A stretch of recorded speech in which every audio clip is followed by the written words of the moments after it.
what we've got going here. And Bernadette, of course, is here first. Bernadette, you just get me, girl. You're always here first. And I love you. I love everybody, but I just think it's the cutest thing. It warms me. If you were not here, Bernadette, I think I would get a little, I'd be anxious. I'd be very, very anxious, but I'm glad you're here. And so you see, we've got one of our favorites here, David Daly from Fair Vote. And I told you about this trilogy of books that he has. And we've got to dig down on the power that we have as people. And so let's get right to it, everybody. We're up in 15 seconds. The power is with the people, everybody. As chaotic as things are, and they're going to get more chaotic, know that we have some power. And we're up in two. Hi, everybody. Welcome to the Santita Jackson Show here on AM 950 Radio, the voice of progressive Minnesota. It's a joy to be with you today.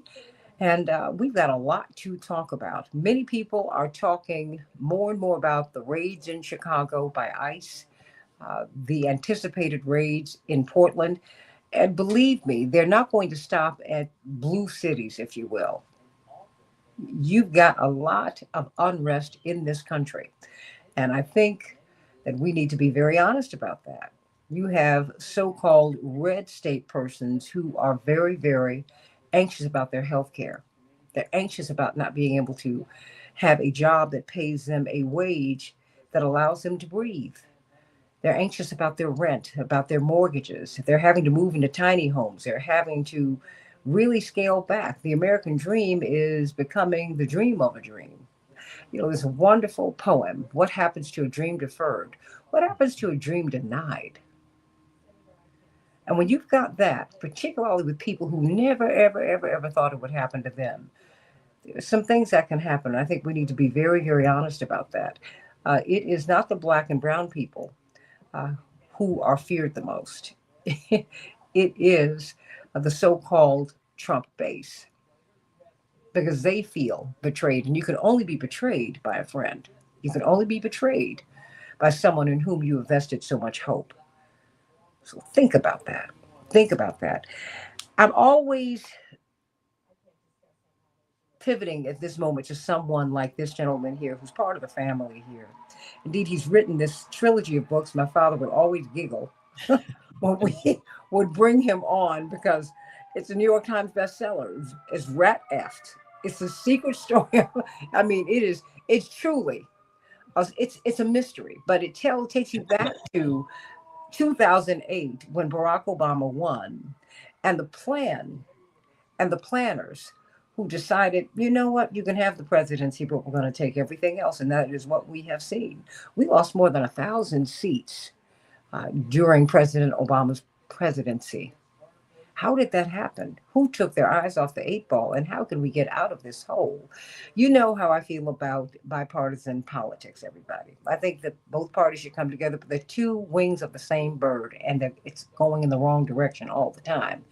But in the meantime, for those of us who want certain changes, well, there's a certain party that is really going in a direction that we need. And so here we are. The question is, do we have the space? Will they have a chance to regain traction, power, particularly in a time of chaos? Dr. King wrote a book, almost 60 years ago. Where do we go from here? Chaos or community? Well, we are in a time of imposed chaos. Crime is going down in Chicago because our mayor opened up mental health clinics, David Daly. And so instead of sending police into situations where they really do not need to be, they send in mental health workers, they send in psychologists, they send in social workers, send in people, violence interrupters, they send in folks who bring down the temperature, who don't give you a record, and who find out what's going on with you. We had an expansive youth employment program this summer. You saw a precipitous drop in crime amongst our youth because they had food. They Sometimes that's the only monies that their family saw. So here we are in imposed chaos. We saw these children and their parents and elders brought out of a building about 1 o'clock in the morning in zip ties. Some of them were naked, David Daly, in the heart of the black community. And that was what was stunning to people. Shouldn't have been, because when they drop this net, they're getting brown and black people first. I promise you. Um, Poor whites, and they might be a little bit further down the line, but that's coming too.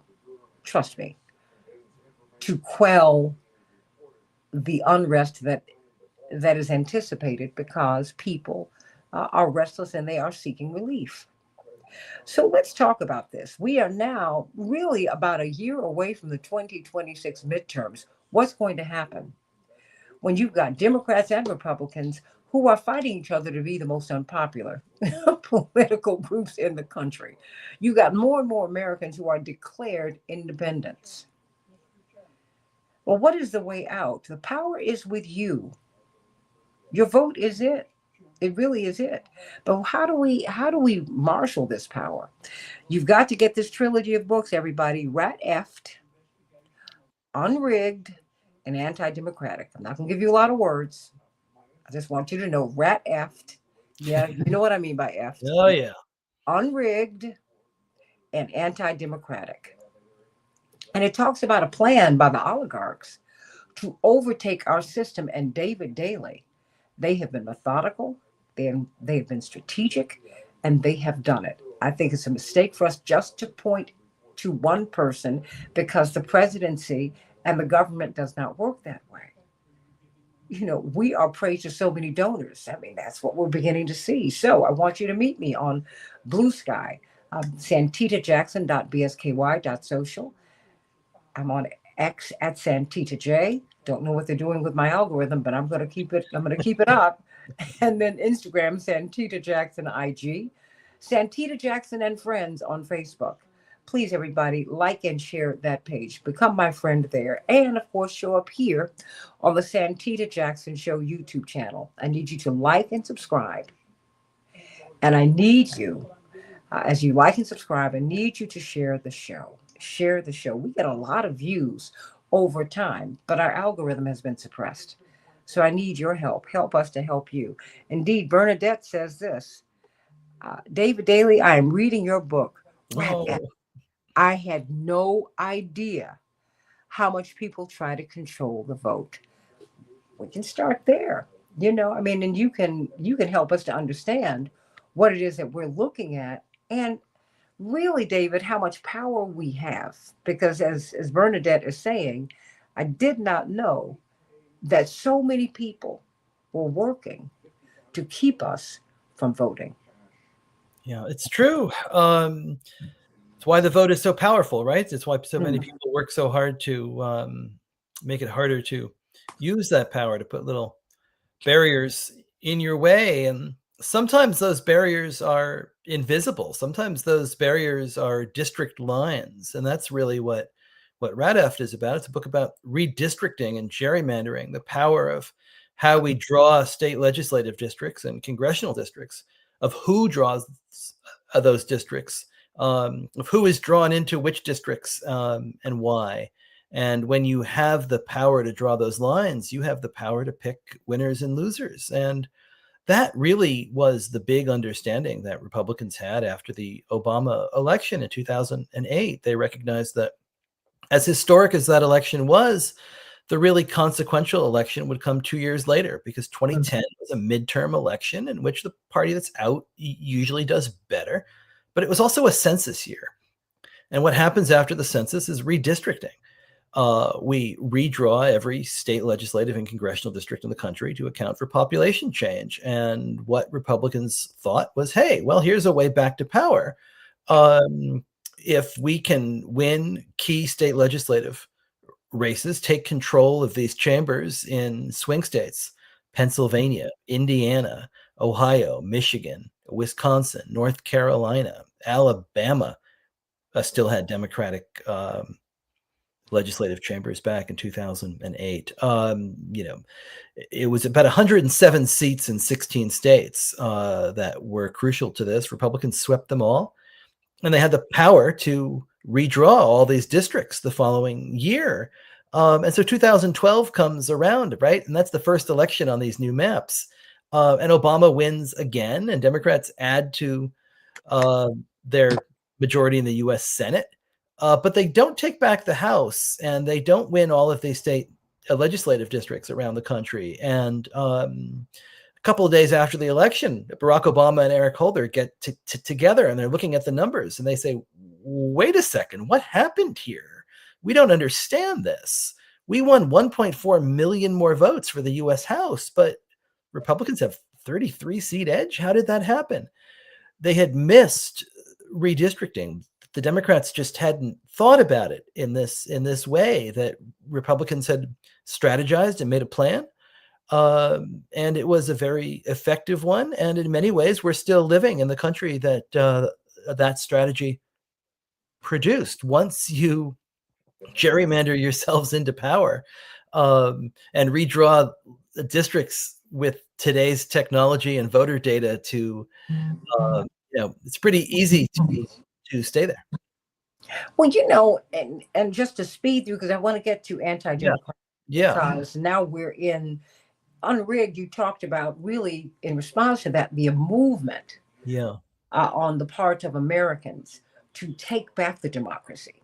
To take back the republic and to make it even more democratic. Let me be very specific. Yes. No, please. Yeah. No, small d democratic, right. Not big D. That's right. That's but important. I think what is interesting about this, and if I'm picking on one side more than the other today, it's because they've done more of this lately.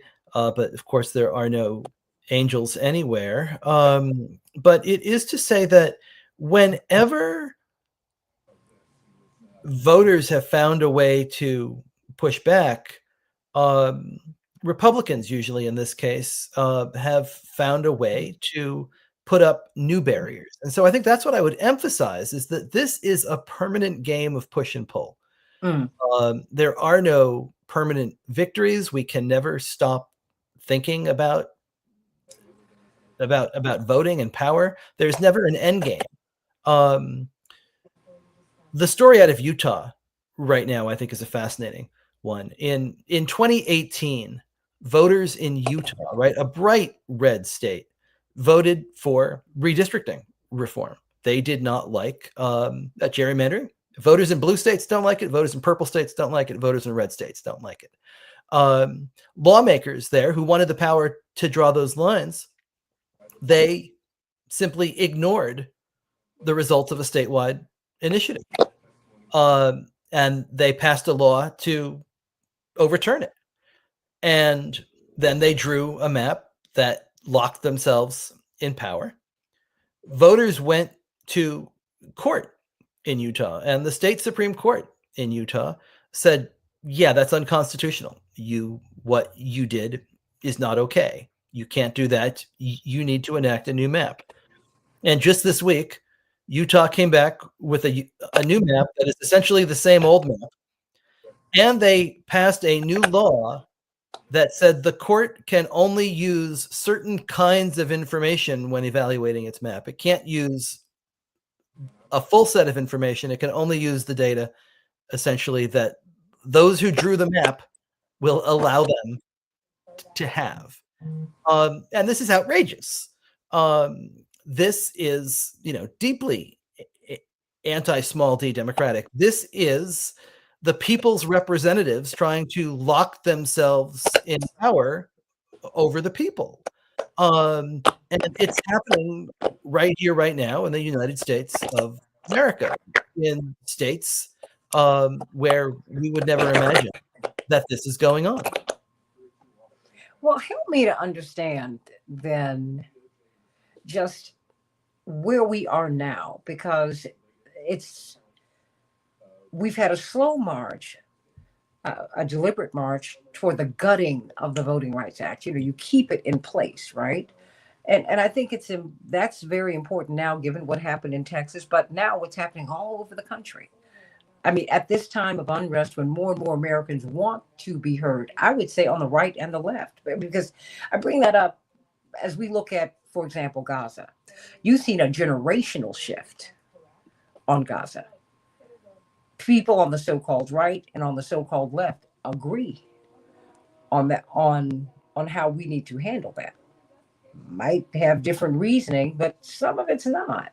And I see more and more on economics as more and more people find themselves in want if they do not fall for, as what my father would call the okey doke, and see the same forces uh, that are bedeviling us. I mean, it has been stated that AI will cost Americans. I think Bernie Sanders just gave us some information that it will cost us 100 million jobs. That's 1 out of 3 Americans. So, it's like you're taking our vote, you're taking our jobs. Help me to understand the significance of the Voting Rights Act, and the parts that were gutted that we really, really needed. Is there any way to restore them? Sure. I mean, Congress could always pass a law that restores them. It's just a little unlikely in today's political environment, unfortunately. But certainly, when Democrats had a trifecta in Washington, they advanced two very strong bills: the For the People Act that would have put an end to the kind of partisan gerrymandering and the kinds of campaign finance contributions that have been allowed, and also the John Lewis um, Voting Rights Act that would have restored the full power of the VRA after what the Supreme Court has done over the last dozen years to try and knock it back and really eviscerate it. And that battle at the Supreme Court will continue during this next term. What's left of Section 2 is in the crosshairs in a case from Louisiana that we can talk about. But I mean, if you go back to 2006, Republicans still in power in Washington, both chambers, the presidency. The Voting Rights Act is reauthorized by Congress 390 to 25 in the House, something like that, 98 to nothing in the Senate, signed into law by George W. Bush. And it's a little hard to imagine how we got from that place in 2006 to the one that we are in now, in which it's impossible to imagine the VRA making it through Congress again. But in part, that's a story that really involves the U.S. Supreme Court and John Roberts, who has really patiently over his entire career, ever since he was in the Reagan Justice Department back in the 1980s, worked to roll back these protections. And the Voting Rights Act is what truly begins to attempt to make us a multiracial democracy. And it included something called preclearance. Section 5 of the Voting Rights Act involved preclearance. It said that the states that had the worst records on civil rights and voting rights had to take any changes that they were going to make to their laws, run them past the Department of Justice and a court in Washington, D.C. first. And there's a good reason for that, because under the Civil Rights Acts of the 1950s, the early 60s, there were judges and politicians in these states that were still violently opposing, were still resisting a change and a full voice for everybody in a democracy and in voting. So it was really important to have people outside of those communities have veto power over changes. Government would pass a law and then they'd pass another one in Alabama that would undo it. And it would be tied up in courts and no change would happen. So what the government said was, well, we're going to put an end to that with preclearance. You can't do anything without our approval in advance. And what John Roberts said in 2013 is that we don't need that anymore. It's a different country. It's not 1965 anymore. You can't have one set of rules for some states and another set of rules for others. The trouble is, though, that preclearance really did cover the places that had the most problems. And the second that preclearance was removed, it was like taking the prison guards away, and all the evil forces ran out. It was an hour after uh, the Shelby decision comes down that Texas put into place its voter ID bill that they knew would prevent 660 to 700,000 Latino citizens, registered voters, from casting a ballot, because they were requiring a specific form of ID that they knew that those people didn't have. And that's why they were requiring it. And you see things like this across the South. The fact that all of these states had bills ready and waiting just in case the court overturned a preclearance might have been an indication to a sophisticated court that maybe things had not changed the way that they had hoped that they had. And so, so much of what we have seen, so much of the Republican effort to quote unquote stop the steal in 2020 made possible by Shelby County. So much of the gerrymandering that's going on right now would not have been possible if these maps had to be pre-cleared. Let me ask you this, because I know that your time is short with us today. What about, connect your latest book, Anti-Democratic, to this moment in which we find ourselves now. Yeah. So many of this administration is really pushing us to our constitutional limits, and I think that can sometimes, it's not a bad thing, because it makes us really read it, understand it, know what our rights are, and we also have the opportunity to nonviolently resist and really understand what being an American is about. Help me to understand how the court has been reshaped, because as we are seeing the constitutionality of his actions being questioned, they're going to the courts. Yeah. And the courts have been bent in a particular direction.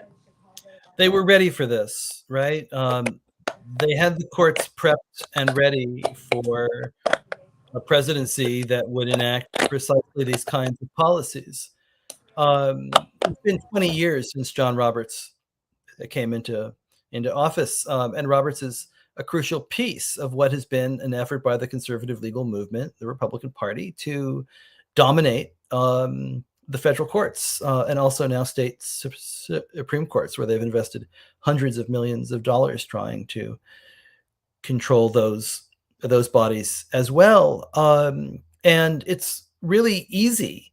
I think what Republicans learned, and there's been lots of ways that they've learned this, but perhaps Bush versus Gore is a good way of thinking about this as well, right? In a closely divided country, the Supreme Court can be the tiebreaker. And if you control the Supreme Court, you control the tiebreaker, and you know that you win no matter what. And that, I think, is what we are seeing at this court, that has a 6-3 conservative supermajority.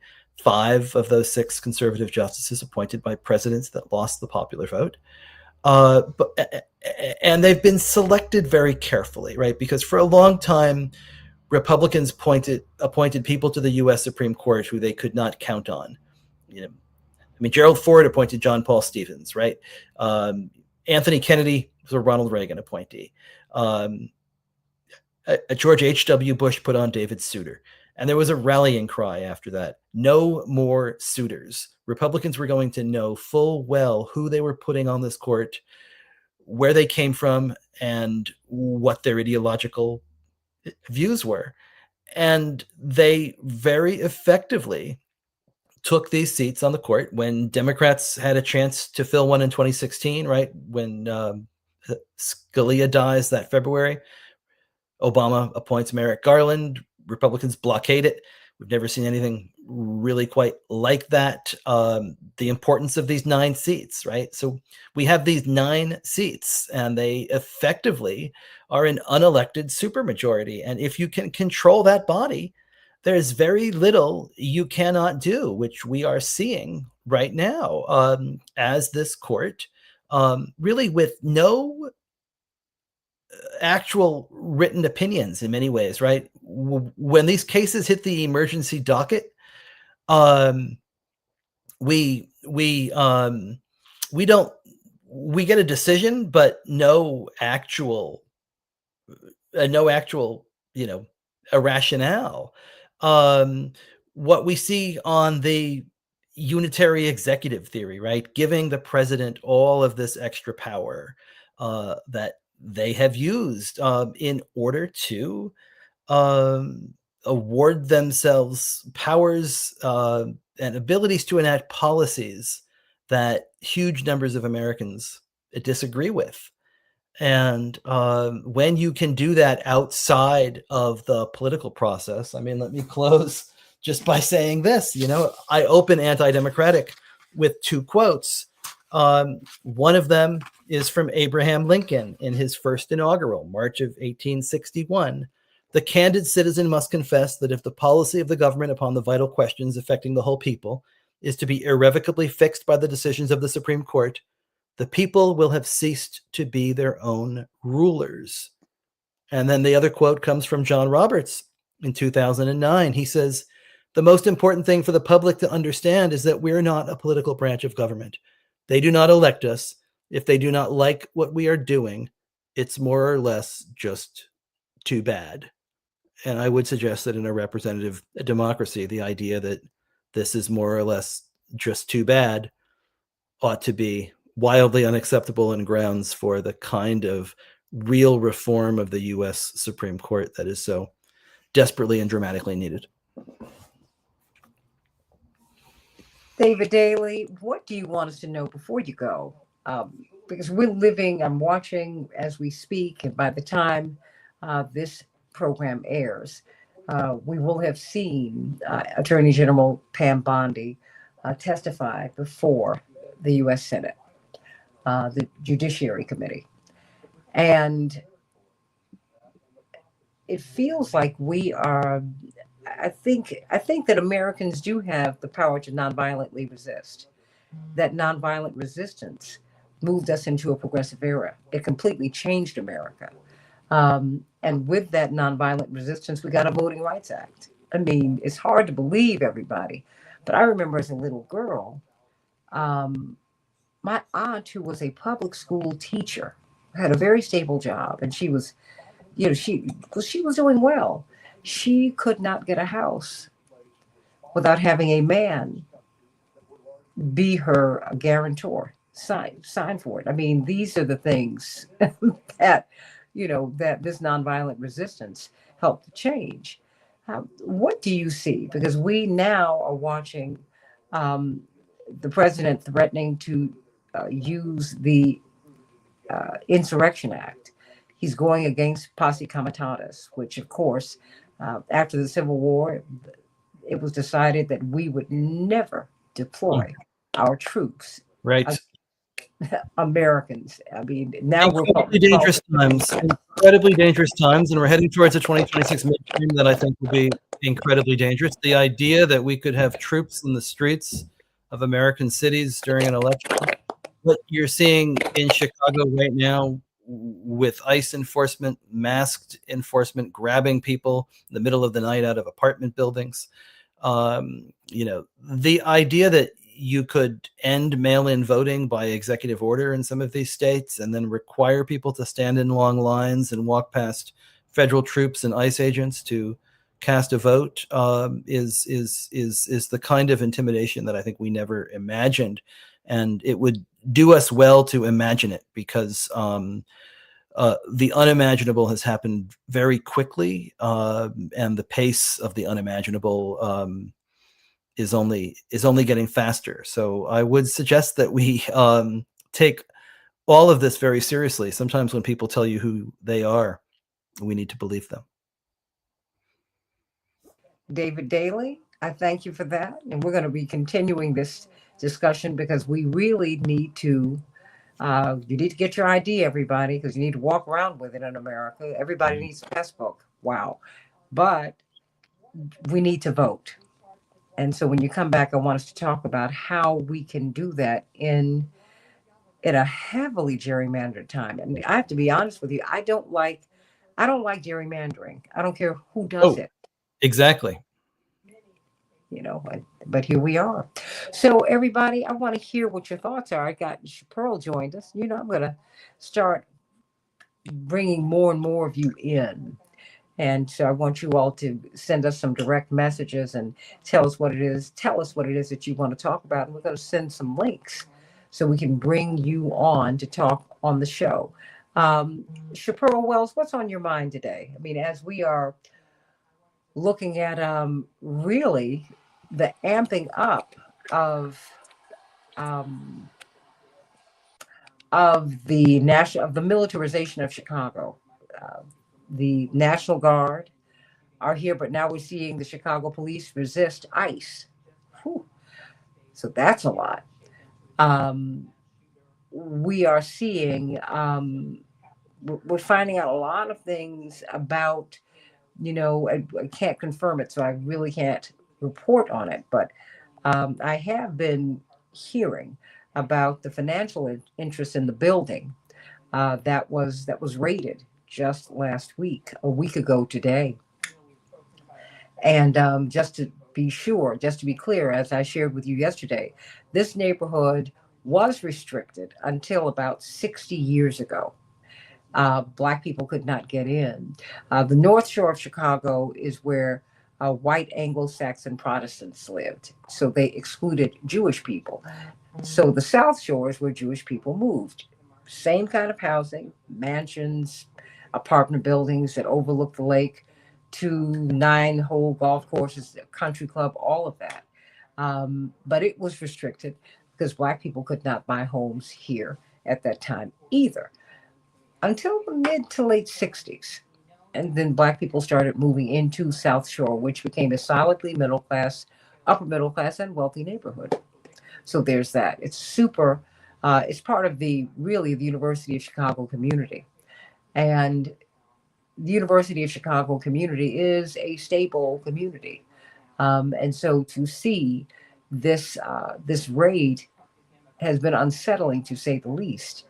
And we're seeing so much that is being amped up. But as you could hear, I was talking with uh, David Daly about the vote, because we are, Chaparral, a year and a month, really 13 months from the 2026 elections. And I think that everything is up in the air because uh, Republicans are just marginally more popular than Democrats. The most popular party in terms of the plurality of Americans uh, is not a party, but is independent voters. So, what are you seeing and what are you hearing on the ground from people? Because you live in an area where you have a lot of Hispanic neighbors. They populate your church and all of that. But now we're seeing, in that sweep, you got Africans too. Got a lot of folks, and we don't know when ICE is going to leave Chicago. Chaparral. Yes, yes, Santita. And I will say that while you were on the air talking with David, I was watching the hearings with AG Bondi, and she basically said those 200 military police are en route to Chicago. She made it very explicit that they are on the way and they should be here today. And she was very aggressive in the way that she was speaking to Senator Durbin. And she feels that what the Trump administration is doing is a direct help to the people of Chicago. We have stated here in Chicago that we don't need this type of militarization here in Chicago, in the Chicago areas, in the suburbs, and in the city. Right now, I feel that we are definitely under siege.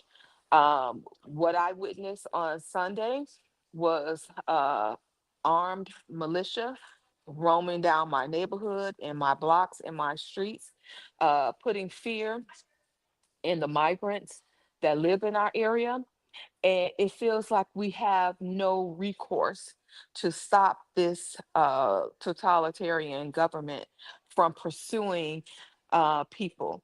And when I say, Santita, that they are um, coming in hot, they're coming in hot. It's not like, hey, let me see your papers, or are you here illegal? No, they're basically assaulting anyone who looks brown or black, or if you have an accent, you're getting pulled over and you're getting searched and taken.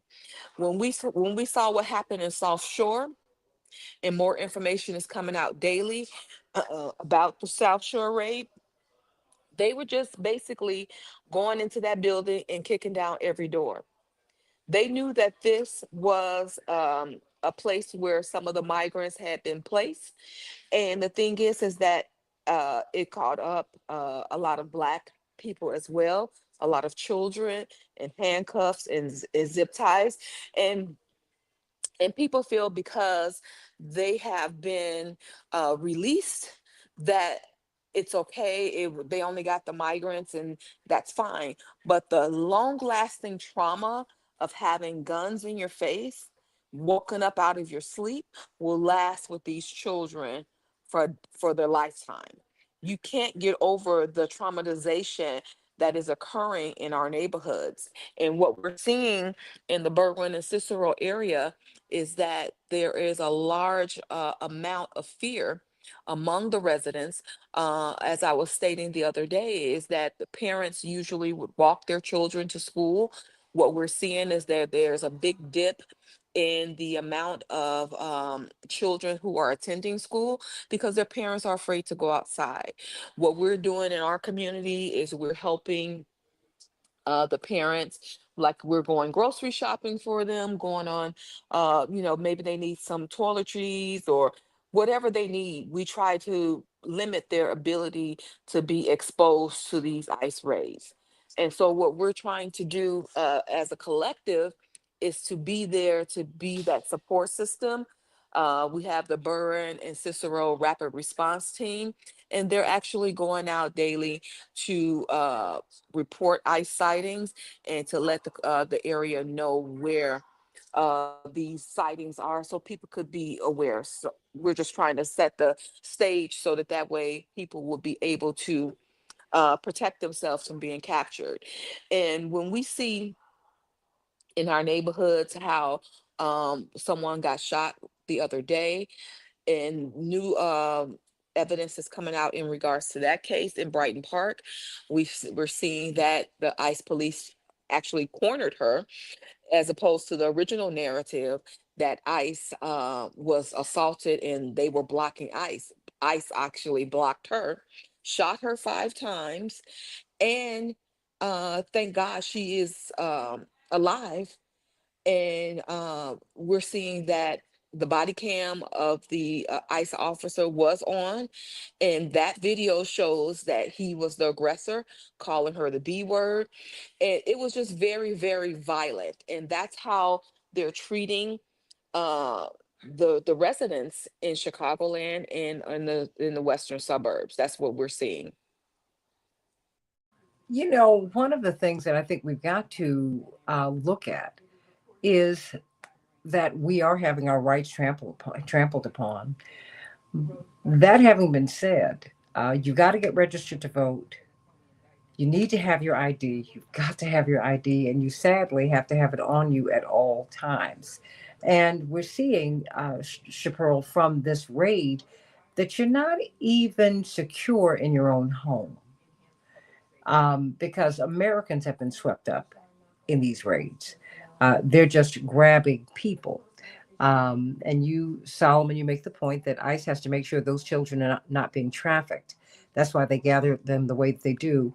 Actually, Congressman Jackson wrote a letter uh, asking for the Department of Justice to investigate Governor Abbott because the separation of children from their parents was happening at the border.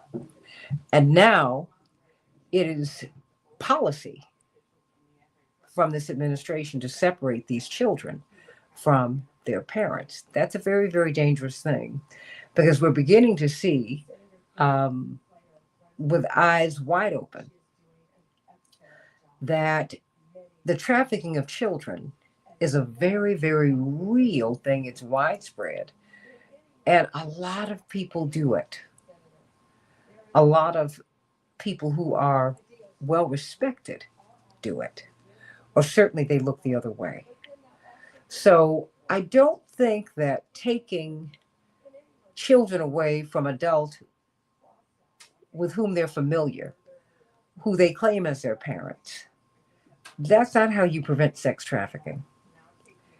What you do is you keep families together. That's not what's happening. And that is now the policy. Keeping families together is what you do. That's how you save your children. That's how you protect your children. You keep your parents with the children. I wish they were trying to prevent that, but I want us to really pay attention to that. And Teresa Massey says that you feel that Black Americans should have spoken up long ago about the immigrant situation and the crime in Chicago. We have ignored the chaos with no policing for decades. And I want you to elaborate on that, Teresa, because there are a lot of reasons that we've had the crime here in the United States. Number one, we are a violent nation. Um, in Chicago, they have been leaving caches of weapons fully loaded in appointed places on the train tracks where people have been able to go and pick them up. We don't even sell guns in the city of Chicago. How are they getting here? They're being dropped off here. And with all the mischief about, we don't know who's doing what. You know, people can be heavily and very, very convincingly disguised. We don't know what's going on. We do know that if you live in a neighborhood, you don't want violence in it. So something is going on. We do know that with Brandon Johnson's policies of employing our children this summer, we saw a precipitous drop in crime. By reopening at least three mental health facilities, we've seen a drop in crime. We've seen a drop in arrests because these people didn't need arrested. They didn't need to be arrested. They needed mental health help, assistance.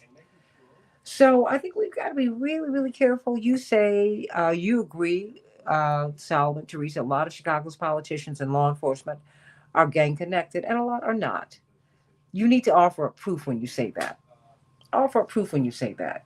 Don't just throw that out there, Solomon, because that's not true. And The fact that, and just to and let me and say this, Shapiro. You relate to the people in your neighborhood. If you have gangs in your neighborhood, you don't go past them. You relate to them. You try to have them relate to their communities in a humane way. But don't just throw that out. You need to give me some proof. If you are going to accuse elected officials or anyone of being anything, you need to bring receipts. That's what you need to do. Don't speculate. Don't gossip here. Shapiro. I was going to say to Teresa that, we have been in the streets. We have been protesting for years, even before, this migrant issue became so popular. We were looking for immigrant, a pathway to citizenship. I've been marching since we were looking for the DACA representatives. I've been marching for a long time, and a lot of activists, such as myself, have been in the streets, especially in Chicago, definitely in California, in New York. We have been marching, we have been united, and we have been trying to bring forth this issue for humanity, because we want people to be treated with humanity. That's all we're asking, for them to have a fair trial, for them to have the process streamlined, because I know migrants who have been trying to get their papers for over 20, 30 years. It should not take 20, 30 years to become a citizen. And you've been in here. Most of the people that they are capturing in these days are hardworking citizens. I mean, hardworking people who are trying to be citizens, and they're not. when I looked at the Department of Justice website, which basically lists all the criminals who they have captured in Chicagoland and California, the majority of these people that they are capturing are not Trinidad de Araga. They are not Mexican gang leaders. They are people who are working on street vendors, people who have families, people who are undocumented but still contributing to society. These are the people that they are getting. Not saying that everyone has a clean record, but the majority of the people have a clean record, or they have minor traffic violations. That's who are being swept up in these ICE raids. Well, And hold what on. we're And let me interrupt you here. Um, no one has asked the question, Teresa, how Ukrainians were onboarded into Chicago in the United States. More than 38,000 of them were brought to Chicago when this conflict began. And it was done quietly. The corporate media said nothing of their presence here. Even though we have one of the largest populations of Ukrainians outside of Ukraine of any place in the world. No one asked the question how they were brought here, why they were brought here, what they were going to do once they got here. No one has said anything. No one has even asked if they're citizens, how they got their green cards, how are they processed so quickly. What happened? We've not asked about them. No, no, no. Stop with the Ukrainians. Why? Why, Solomon? That's not a bad example. It's 38,000 people brought in at one time. Why are you covering for them? Are you Ukrainian? Just help me to understand that. I want to know how they got here. I think we need to find out how they were onboarded. That's a whole lot of people to bring into one city, as big as Chicago is. Chicago's lost 300,000 Black people because we've been priced out of Chicago. Then you bring in 38,000 Ukrainians? I'm not mad at bringing anyone here. If they can, I mean, if they want to come here and they want to make a meaningful contribution, I am all for it. But I want to know. You can be a Black man, that's good. Yeah, I don't care what color you are. I really don't. My question is, what about the Ukrainians? Answer that question. I'm not attacking you as a Black. I'm not attacking you at all. You've gotten enough attention. Make a meaningful contribution. All I've asked you to do is bring the receipts if you're going to accuse someone of being gang connected. You have not done that yet. Google it, bring it here, and then let me know. That's all I'm asking you to do. Just stop. You tell me you're Black. And even if you're Black, doesn't mean that you all skin folk ain't kin folks. I'm done with that. I've asked you to tell me who you're accusing of being gang connected and give me the proof. Until then, do not make that accusation again. Because if you make it to people, they could and should sue you for libel. People have too much space in this space called cyberspace to make all these accusations. You see my face, I don't see yours. I don't know who you are. I don't know who anybody is. I do know that we're being heavily surveilled. I know that. I know that my algorithm has been suppressed. I know that given your views, you could be many other places but here. I wonder why you're here. I'm glad that you are. But just about everything that I have put forth, you disagree with. So, I mean, tell me, if you would explain to me what it is about this show that attracts you. Really. And I'm not asking you to leave. I'm trying to get inside of your head. I'm trying to understand what it is that you're looking for. I don't care about you ought to know. I know President Trump personally. I don't have a problem with him personally. I have a problem with his politics and his aim. So please, unlike just about everybody here, he's someone I've known for 40 years. Okay. Nice guy. The guy who I see in public is not the person I've met in private. Not at all. But the race baiting that all politicians have done does not help any of us. It keeps us at each other's throats, and it keeps the oligarchs winning. They're the ones who are winning. They're the ones who are threatening to cut off our free speech. You ought to be warm about that. When you purchase TikTok and CBS, you're shutting down a point of view. That ought to really upset you. not some little brown people who are selling street food or your farm workers. That's what you need to give me. Like I said, I bring you receipts. Bring them to me. I'm not flustered at all, darling. I'm not flustered. I've just asked you to bring proof as you make an accusation. And you come in on me, but you bring nothing to me. You've got an appetite, but no teeth. Bring it. I'm ready for it. And I'm open to be corrected. But you've not brought that yet. So, Chaparral, you're saying what now? I'm saying I'm loving this back and forth between you and Solomon. The reality is that folks like Solomon, they have this crazy view on what's really happening, and I'm trying to figure out, unless you're a part of the 1%, you should really be on our side, because this is not about black or brown issues. More, it's like classism for me. What we're seeing is that it's the oligarchs who are benefiting from all the destruction that we're seeing here in the United States. This is basically Trump's plan to militarize, put in martial law, Wait a so minute, that wait a way minute. he can This is preempt. not, wait a minute. This is the Palantir plan. Yeah, yes, Wait, wait, you're wait, right. wait. Get his name out your mouth. These are the people who for years have been talking about a technocratic takeover of the country. And stop messing with Chaparral about being traumatized. You'd be traumatized too if you had a child who was murdered. Now you need to be kind. I'm not going to allow you to do that. I wouldn't allow you to do that to anyone. I wouldn't allow anyone to do that to you. Now you back up off of that. You would be traumatized too if you had a child who was murdered. That's the most horrible thing that can happen to anyone.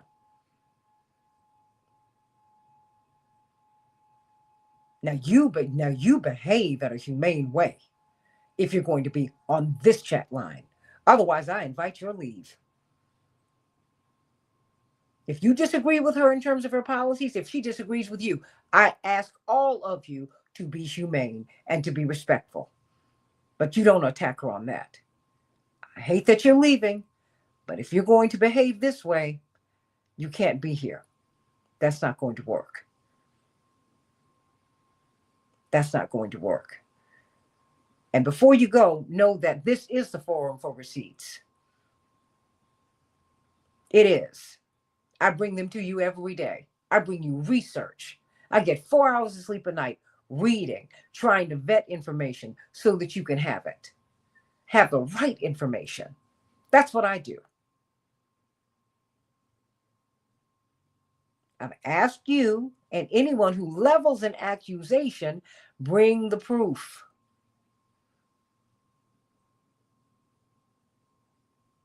Enough. Otherwise, don't say it.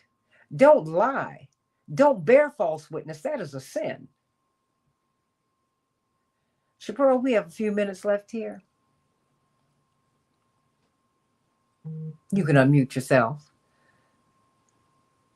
Well, let me just say this. I take being in this space very seriously because I'm here to serve you. I've got to move a lot of things around to do this every day. And I'm doing a whole lot of jobs at one time. But for you, I will do it because in this space, we're not getting the information that we need. You're not getting what you deserve. But one thing that I cannot abide is the bearing of false witness. One thing that I cannot abide is an accusation without the proper foundation. See, because my father, my mother, my brothers, my sister, and I never would have been able to have survived in this space unless we could prove our points. You said you were gone. I don't need to Google anything. You do. You made the accusation. Now you Google and bring it the next time. You said all of these corrupt. You said all these politicians are corrupt. Then you run for office since you're uncorrupted and uncorruptible. Do it. Get in the arena. All these folks who have all these things to say, but you don't want to be in the arena, please. I asked you to bring receipts. You asked me to go to Google. Google, which suppresses the search. Really? Then just go, just you do it. You made the accusation, you do it. You do it. You do it. I remember when they did that to Governor Cuomo, that he was mafia related. The mafia were in his neighborhood. He had to relate to them. Otherwise, he never would have been able to get off of his block. Enough. Chappelle, you there before we go? Yes, I'm here, Santita. Can you hear me? Now I can. Okay. What's your final word before we go? Like I said, Santita, we are in a fight. We're in a fight to save our democracy. And unfortunately, some people do not see that. We are very much in a big fight to save democracy. And we need everyone to be on board with us together, because this is not about black and brown, or this is about classism. And when people understand that it's, you need to follow the money, you need to follow the money in all of these things. And militarizing, what I was getting ready to say before, we were talking about Solomon. What I was getting ready to say is that militarization is basically, if they input martial law, that means that he can preempt him being able to not run in 2028. And they're going to basically put fear in people trying to vote. They're going to be at the polling places. All of these under the guise of protecting the vote, when they're really going to be putting fear in making people vote less. And they really want to, uh, hamper what we're trying to do here in America, which is protect our democracy. And so we have to fight, and we have to fight back together. It's divided, we're not going to win. But if we stand together, we will win. And this is about everybody winning. And everybody can win something. You might not get everything you want, but you should get what you need. And some of the things that you want. Really. And everyone, I love you. I appreciate being with you from day to day. I really, really do. All I ask is that we be respectful on this chat. And I'm having to say this more and more frequently, more and more frequently. And sometimes maybe you say things because you want attention. I don't know. But all I ask is that, well, not all I ask, I've said that several times. One of the requirements I have here is that you bring proof. I do that for you every day. I bring you information, not just my opinion. My opinion is an informed one.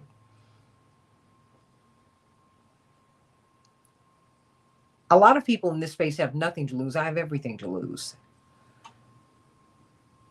And I will lose everything if I lie to you. I will lose everything. And it will reflect poorly upon my family if I say something, or if I say things that are just untrue. That's irresponsible. I'm not going to do that. And you should behave responsibly. Do it. So when you accuse someone of doing something, bring the receipts. Tell the truth. That's all you have to do. And do some work yourself. You Google. You just bring the receipts. That's all you need to do. Do it. AM 950 Radio, the voice of progressive Minnesota, the Santita Jackson Show. I love y'all. I love you, love you, love you, love you, love you. And so there we go. And let me just say this, because we're still recording. Well, we're still on, but we just ended, I think, at about 58:13, Chappelle. I spoke of her trauma because you do know, Solomon, that she has a child that's been murdered. Chappelle was on crank before this happened, and now she's on a mission. You know exactly what you mean, and you knew exactly what you were saying when you talked about her traumatization, and that was cruel, and it was beneath you, and I expect more of you. You can't be big and little at the same time, and I expect you to be a big man. If you're going to call yourself a black man, the original man on earth, then be big. I don't have time for small people. I have more time behind me than I have ahead. Now, if you want to come here, you be big. You be kind. You always refer to her trauma, and yet you offer no words of comfort in furtherance of the healing that she needs from that trauma. Shame on you. Shame on you. You are a bigger and better man than that, I thought, and I hope and pray. Love you, everybody. God bless you.